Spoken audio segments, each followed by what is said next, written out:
A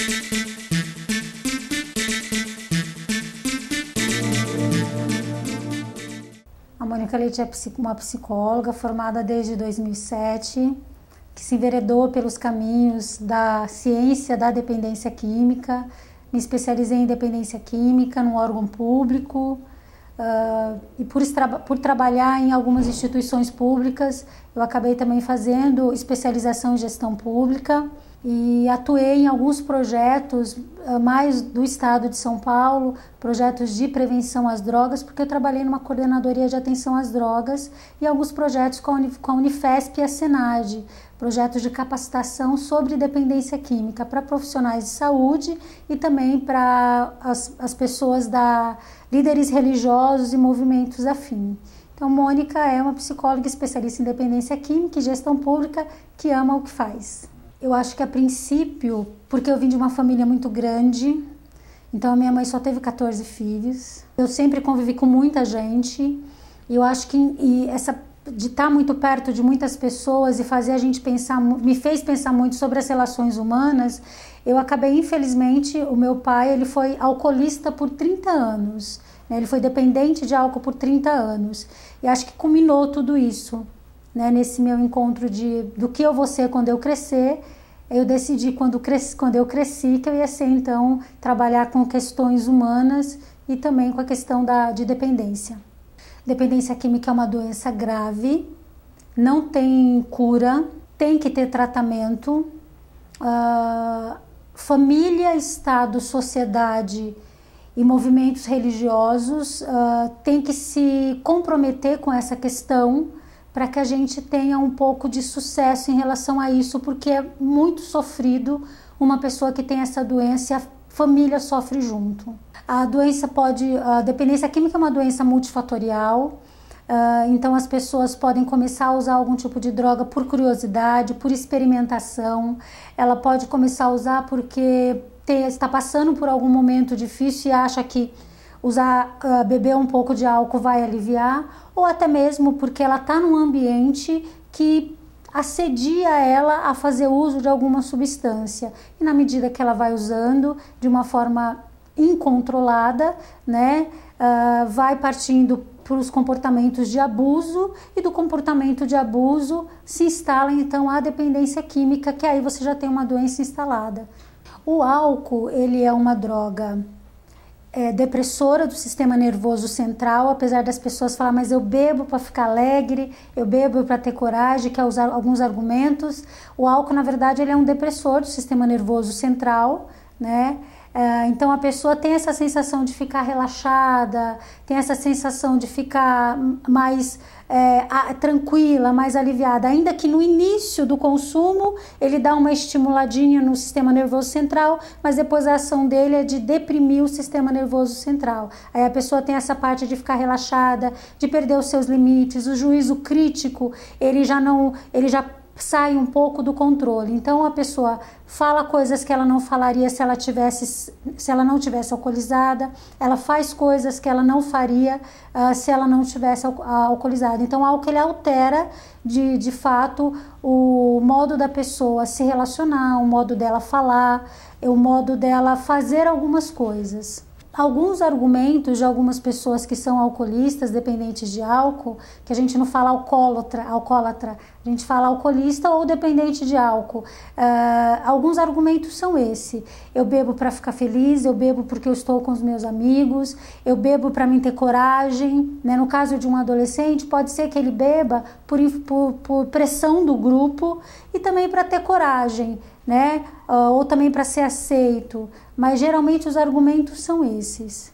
Eu não chamo de desculpa, apesar de que no popular a gente pode achar que é uma desculpa, mas quando você olha para o contexto e para a história dessa pessoa que está com dependência química, você consegue entender alguns motivos, né? Então, o ambiente que ela viveu foi um ambiente facilitador, ela não foi bem cuidada na sua infância, ela queria ser aceita num grupo e para ser aceita, então ela precisou começar a beber, porque todo mundo do grupo bebia, se ela não bebesse, ela ia se sentir deslocada. Então, há motivos importantes nas histórias das pessoas que têm dependência química. Não é desculpa, né? Porque desculpa a gente pode desfazer uma desculpa, coisas simples, são coisas importantes mesmo, questões emocionais, psicológicas, comportamentais, questões familiares que devem ser tratadas, devem ser olhadas de uma outra forma. Em termos de disponibilidade sexual, pode ser um homem, para ter mais coragem de se relacionar intimamente com uma mulher, pode ser que ele beba para ter, né, esse engano de que ele vai ficar mais alegre, que ele vai ficar mais corajoso, ou uma mulher pode ser que ela beba para ter mais coragem de ter um relacionamento íntimo, mas na verdade são recursos artificiais que eles não cumprem o papel social que lhe foi dado. Né? A pessoa, ela tem a sensação só de ficar mais relaxada, mas ela não ficou mais corajosa. E se a pessoa tiver um consumo muito alto, sim, ele pode comprometer a questão da virilidade também, né? Lembrando que o álcool ele age no cérebro, ele atua em partes importantes do organismo, então a pessoa pode ter problema de fígado, de estômago, nos pâncreas, pode ter problema no coração, pode ter problema de pressão alta, e um corpo debilitado fisicamente, é claro que vai incidir na sua potência sexual de alguma forma. Então, terapia cognitivo-comportamental é uma das áreas, né, das psicoterapias, onde o foco é trabalhar pensamentos distorcidos que influenciam em comportamentos. Então, por exemplo, uma pessoa que ao longo da vida dela, ela sempre se achou fracassada. Eu nasci para dar errado.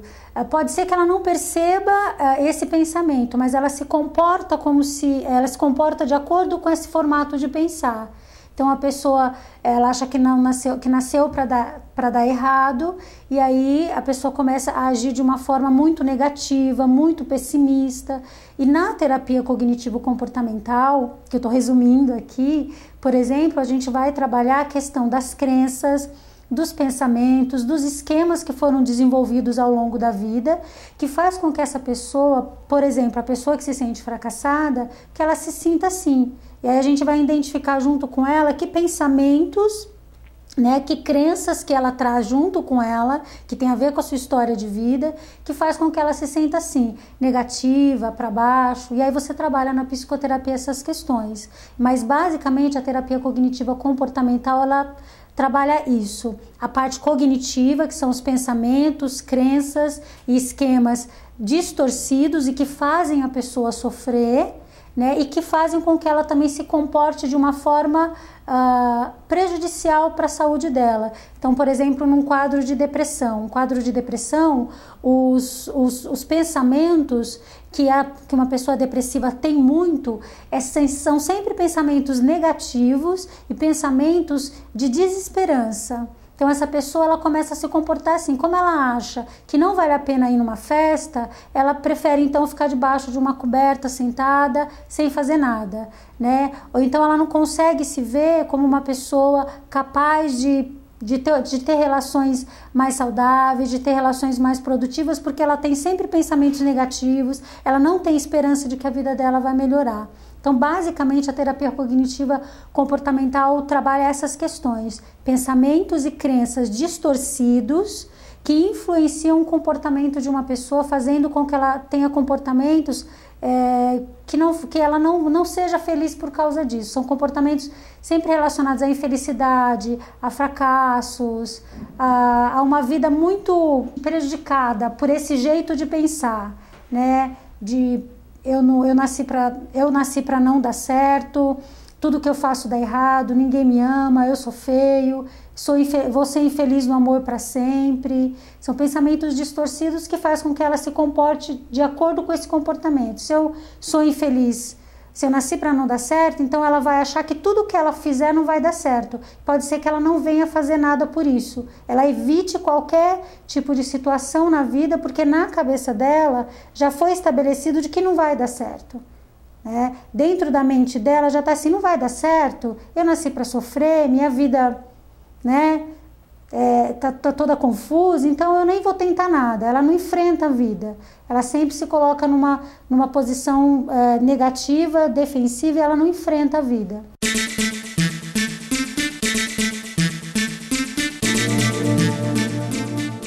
Criançada, preste atenção, lave sempre as mãozinhas com água e sabão. Antes do almoço ou do jantar, se usar o banheiro, precisa lavar. Juntos vamos prevenir, mandando as doenças pra bem longe daqui. Mãos, toda vez que você lava, ganha saúde.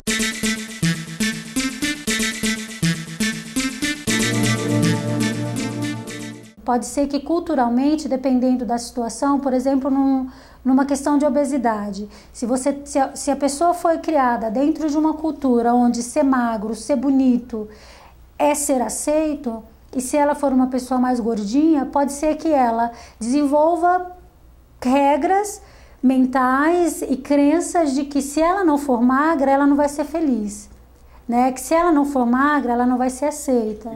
Aí você trabalha na terapia, trabalhando junto com essa pessoa, fazendo a reestruturação desses pensamentos. Então, eu vou elaborar com ela. Por que você acha que só uma pessoa magra é feliz? E aí você começa a fazer você leva para uma conversa mais reflexiva mesmo. Por que ela acha que só uma pessoa magra não é feliz? Vamos testar essa evidência, vamos ver se esse pensamento que você tem de que só pessoa magra é feliz, vamos ver se esse pensamento é verdadeiro. Aí a gente faz o teste de evidência e você começa a ver se são verdades mesmo. Você transforma os pensamentos em hipóteses, né? E será que só quem é magro é feliz? Vamos conversar com uma pessoa que é magra, vamos saber se só a pessoa que é magra é feliz. Daí a pessoa vai percebendo que a pessoa magra ou gordinha podem ser felizes da mesma forma. Não é o formato do seu corpo que vai fazer você ser feliz. É a sua atitude mental, interna, a sua disposição para a vida é que vai determinar o quanto você quer ser feliz. Não é a sua aparência. Você desconstrói esses pensamentos distorcidos, que a gente chama isso de pensamentos distorcidos, pensamentos negativos, destrutivos. As técnicas são as mesmas, então as técnicas são de reestruturação cognitiva, teste de evidências. A diferença é que para um adolescente você vai adaptar para o nível de compreensão dele, né, para o nível de maturidade. Então um adolescente, se ele acha que ele para mim ser aceito, eu tenho que ser exatamente como os meus amigos querem que eu seja. E aí você vai começar a aplicar algumas técnicas com ele, de reflexão, de registro de pensamento. Quando é que ele tem esses pensamentos? Todas as vezes que eu estou com os meus amigos, eles fazem algumas coisas que minha família fala que é errado, mas para agradá-los e para poder estar com eles, eu acabo cedendo para poder me sentir aceito no grupo. Por exemplo, vou fumar maconha porque o grupo dos meus amigos fumam. E aí você trabalha a mesma coisa. Por que você pensa assim? Por que você acha que só quem fuma maconha é feliz? Ou então você tem que se comportar do jeito que seus amigos se comportam para você ser feliz? E aí você vai trabalhando isso com ele no diálogo. E tem algumas técnicas que é você registrar os pensamentos e ver como que ele se sente. O quanto esse pensamento faz você se sentir, faz o seu humor alterar. Porque basicamente aquilo que você pensa faz você se sentir de um jeito e faz você se comportar por conta disso. Então, se eu acho que você me acha feia e por conta disso eu me sinto mal, pode ser que na minha relação com você eu sempre seja essa pessoa assim, a pessoa me acha feia, então não me valoriza, então eu também não vou me valorizar. Esse pensamento teve uma força tão grande que fez com que você sentisse com que ele fosse verdade e se comportasse de um jeito que demonstra que você tem baixa estima, que você não se aceita. Então você vai trabalhando isso com o adolescente, eu vou registrar esses pensamentos junto com ele, vamos ver como é que ele se sente. Como que você se sente com esse pensamento? Eu sinto que se eu não fizer o que os meus amigos quiserem, eles não vão gostar de mim. E aí você vai fazendo os testes de evidência. Eles não vão gostar mesmo de você? Será que para que alguém goste de você, você tem que ser exatamente do jeito que aquele grupo de pessoas querem? Seria assim, basicamente isso, né, que a gente vai trabalhando, testando os pensamentos, vendo quão reais eles são. Se eles são reais, a gente vai trabalhar de uma forma mais saudável. Se eles são distorcidos, a gente vai reestruturar esses pensamentos para que a pessoa consiga pensar de uma forma mais construtiva, mais saudável, se sinta melhor com ela, com o outro e com o mundo e comece a se comportar de uma maneira mais positiva, de uma maneira mais esperançosa, mais produtiva, no sentido de enfrentar a vida mesmo. Enfrentar a vida de cabeça mais erguida, sabendo quem ela é, sabendo que ela tem recursos para lidar com as situações, sejam elas quais forem, e se manter bem, ou minimamente bem. Todo tratamento psicológico, ele é uma parceria, né? Principalmente para terapia cognitiva comportamental. Eu brinco com as pessoas, eu converso com as pessoas que eu atendo, eu falo brinco, porque a gente acaba brincando, assim, eu não sou Deus, eu não faço milagre. O que eu tenho são ferramentas que, junto com a sua disposição, com a sua vontade e o seu interesse em aplicar essas técnicas que eu vou te oferecer, é que vai garantir o nosso resultado. Vai depender de cada caso. Se eu tenho um caso de dependência química grave, eu não vou ter resultado em 3 meses de tratamento. Pode ser que eu tenha resultados daqui a 1 ano, 1 ano e meio, dependendo desse contexto. Se a pessoa vai se engajar no tratamento, se ela vai conseguir seguir as orientações. Se eu tenho um tratamento de relacionamento simples, descobri que eu gosto do meu namorado, mas eu percebo que ele não gosta de mim. É uma questão, você percebe que é mais simples de se tratar, você trabalha toda uma reestruturação cognitiva e significado do que essa pessoa tem dela nessa relação com esse namorado, e aí pode ser que em 3 meses você já tenha essa pessoa mais reestruturada, mais organizada, mais conhecedora de si mesmo, a ponto dela enfrentar melhor essa situação. Então, resultado de terapia sempre vai depender do quanto essa parceria entre profissional e cliente ou paciente está firmada e o quanto os dois vão se engajar nesse processo. De dependência química, geralmente os resultados em níveis de bastante aderência alcançam até 30% dos casos atendidos ou 25%. Outros casos você tem uma margem de resultado maior, 50%, 60%, mas é sempre legal, ao invés de ter essa estatística, sempre tentar pensar em caso a caso. Cada pessoa é uma pessoa, cada pessoa vai ter sua resposta. A gente trabalha para ter resultado, né? Mas eu não tenho como obrigar o meu cliente a ter resultado. Ele tem que querer ter resultado junto. E aí a gente trabalha, não pensando no tempo, mas pensando no dia a dia, quais os ganhos e resultados que ele vai tendo na medida que ele vai aderindo à terapia, aderindo às técnicas e se identificando com o terapeuta e com a abordagem. Porque não é porque eu sou terapeuta cognitivo-comportamental que todo mundo vai se identificar com essa teoria. Pode ser pessoas que se identifiquem com psicanalistas, com humanistas ou com outras abordagens da psicologia, que aí as pessoas têm essa liberdade para escolher.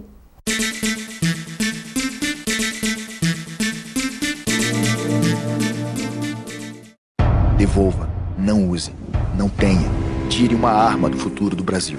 Acesse entreguesuaarma.gov.br e saiba onde entregar. Ministério da Justiça, Governo Federal.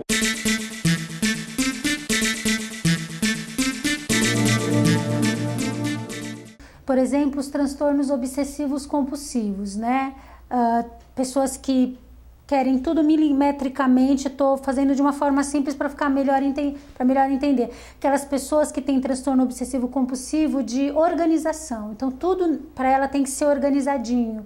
Transtorno compulsivo obsessivo de limpeza, a pessoa ela tem que ficar tomando banho de 3, 4 horas até ela se sentir limpa ou até mais horas.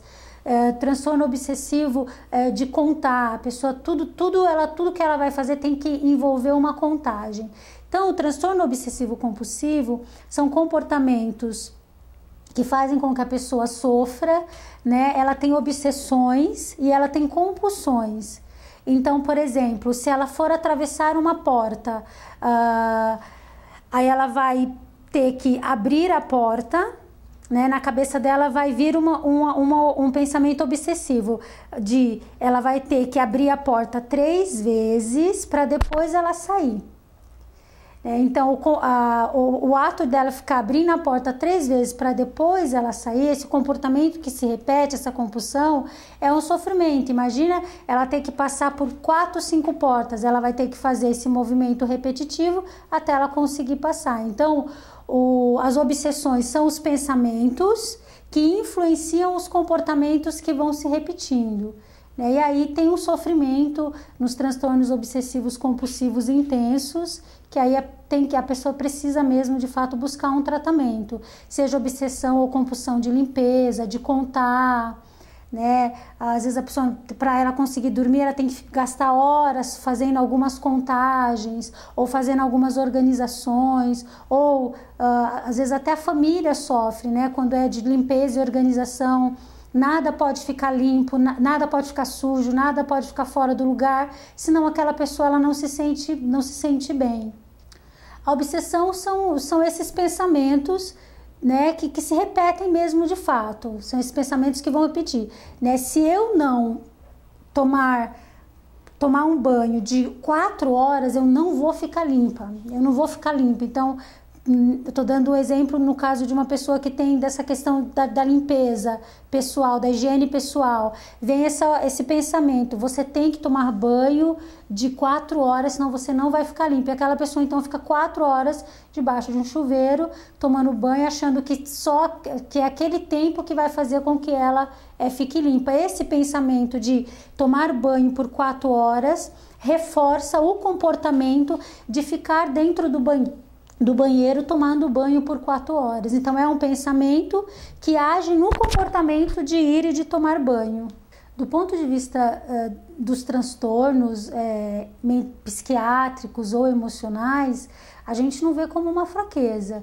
Você tem aí questões importantes voltadas para a questão neurológicas mesmo, então são alguma questão hormonal mesmo, alguma questão de neurônios, né? Você tem questões emocionais importantes da própria história de vida dessa pessoa. A maioria deles, quem tem transtorno obsessivo compulsivo ou, por exemplo, por alimento, né? A questão de alimentação compulsiva, eles sabem que os comportamentos deles são ruins e a maioria deles se sentem ruins com esses comportamentos, eles sofrem, né? Por exemplo, você tem os acumuladores, tem até alguns programas que estão passando aí são aquelas pessoas que acumulam tudo, ela não se desvincula de nada, então tudo que ela compra, ela guarda, uma caixinha, um papelzinho de bala, ela desenvolve uma relação emocional, por exemplo, em acumular alguma coisa, ou com alimento, ou com a questão de tomar banho.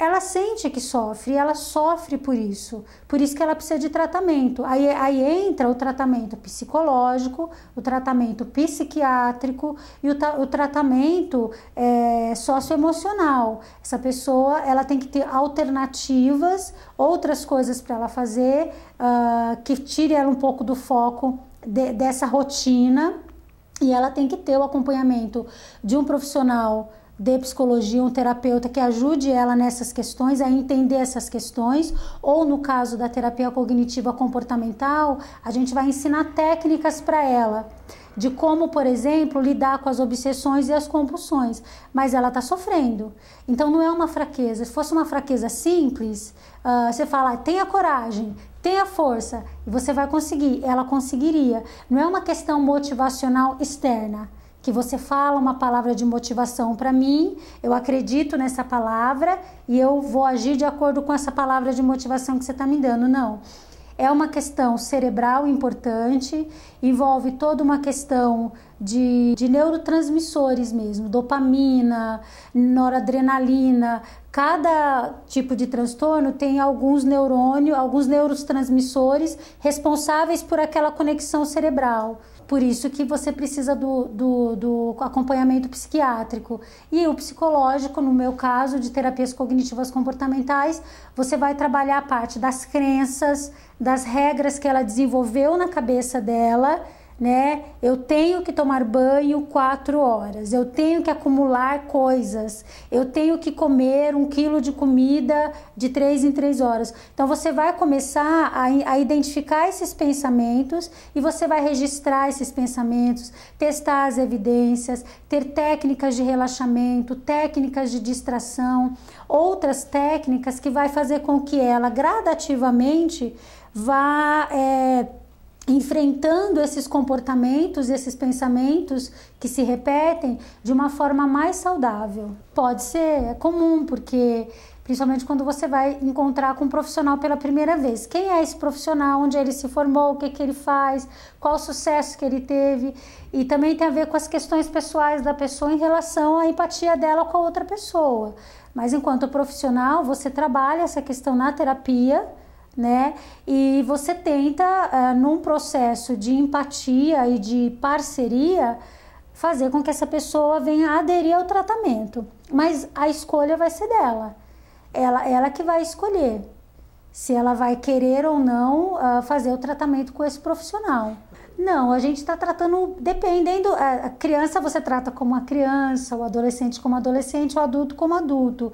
Mas no caso de um adolescente e um adulto, principalmente, eles já têm mais autonomia. Se eles não decidirem engajar no tratamento, você não tem como forçá-los. O que você tem é todo um trabalho psicológico, emocional, de mostrar para eles o quanto ele está sofrendo, o quanto a vida dele assim não é legal e o quanto a psicoterapia pode ajudar. Mas a decisão vai ser dele. Não tenho como eu falar para você, olha, pratica o registro de pensamentos, começa a observar seus pensamentos, que a gente vai trabalhar as crenças que estão te atrapalhando a ser mais feliz, e você fala assim, eu acho que isso é uma bobeira. Então, mas aí é um pensamento seu, né? Eu, enquanto profissional que acredito na teoria que eu trabalho, eu vou acreditar que eu estou te propondo um trabalho com resultado cientificamente comprovado desde a década de 60. Mas a decisão final vai ter que ser do meu cliente, seja ele adulto, criança ou idoso, seja ele adulto, adolescente ou idoso. No caso da criança, você tem uma parceria com os pais, né? Você trabalha junto com os pais, que os pais vão influenciar nessa criança para que ela venha à terapia, e o profissional vai trabalhar para que essa criança venha também aderir à terapia, né? Você tem um trabalho de parceria com os pais também. Mas no final das contas, seja criança, adolescente, adulto, idoso, homem ou mulher, a decisão vai ter que partir deles um pouco. Eles vão ter que tomar a decisão de ter essa parceria com você, de trabalhar junto, de acreditar que você está tendo ali boas intenções profissionais, que você quer ajudá-lo de fato e que ele tem competência para sair dessa. Então a gente, até quando você falou, então você trata como criança, não, porque num processo terapêutico você vai mostrar, por isso que é parceria, porque você mostra para essa pessoa que é junto o trabalho. Eu não tenho a varinha de condão que vai fazer a sua vida mudar. É um trabalho junto. Eu estudo sobre as questões, eu analiso o seu caso, eu discuto com você, a gente define algumas coisas juntos, né, de técnicas que vão ser aplicadas, do quão confortável você vai conseguir trabalhar com essas técnicas, e você vai se empenhar nesse trabalho para a gente ir medindo os resultados. A prevenção, a gente até costuma comentar entre nós profissionais da psicologia, seria legal se todos participassem de algum trabalho psicoterapêutico, em grupo, individual. Se não temos nessa demanda, você tem outros recursos. Então você tem ter uma vida social ativa, você investir em relacionamentos, né, pessoas que você sabe que vão te ajudar, que estão interessadas em você, relacionamentos saudáveis, entender que na vida, a vida não é nada 100%, né? Ou não é 8, não é 80. Entender que na vida a gente tem dificuldades e tem momentos bons, aprender a enfrentar tudo isso de uma forma mais saudável, acreditar no seu valor como ser humano, não se deixar levar muito pelas regras de que quem é feliz é só um determinado tipo de pessoa, ou um determinado tipo de grupo de pessoa. Acreditar no seu valor, acreditar no seu potencial, correr atrás daquilo que você quer, enfrentar as dificuldades, pedir ajuda das pessoas que você sabe que você pode contar, e procurar manter uma vida saudável, o mais saudável possível, né? E aí entra toda aquela parte que eu falo, se você bebe, tenta beber de uma forma mais moderada, né? Se você fuma e não consegue parar de fumar, tenta moderar na questão do cigarro, né? Acredita que você pode ter relações saudáveis com as pessoas, né? Nós somos seres humanos, nós somos seres sociais, a gente tem que se relacionar, por mais difícil que seja para algumas pessoas. E família do meu ponto de vista como profissional, é importante na vida de qualquer ser humano, né? Ainda que hoje a família tenha configurações diferentes, família é importante. Mas a minha família é uma família tão difícil, a minha família é uma família tão complicada. Todas as famílias têm os seus problemas, todas as famílias têm as suas qualidades e têm as suas dificuldades. Foca nas qualidades da família e trabalha as relações familiares da melhor forma possível. Família é importante, principalmente no tratamento de qualquer transtorno psiquiátrico, de qualquer problema de dependência química, qualquer problema que seja. Então é essencial. Sorrir é bom, né? É só interessante pensar que cada pessoa tem o seu jeito, cada pessoa tem o seu perfil. Senão as pessoas vão falar assim, então eu vou acordar de manhã, eu vou sorrir e tá tudo bem. Depende do seu perfil. Não é todo mundo que é tão sorridente, né? A gente às vezes avalia felicidade por uma variável externa, que é sorrir. E às vezes você tem pessoas que estão sorrindo, mas não estão de fato felizes. Então o legal é você ver como que é o teu estado de humor interno, como que você é. Se você é mais introvertido, extrovertido, se você é mais sorridente, se você é mais calmo, não importa. Descubra o seu perfil, se valorize de acordo com esse perfil que você é e siga a sua vida da melhor forma possível.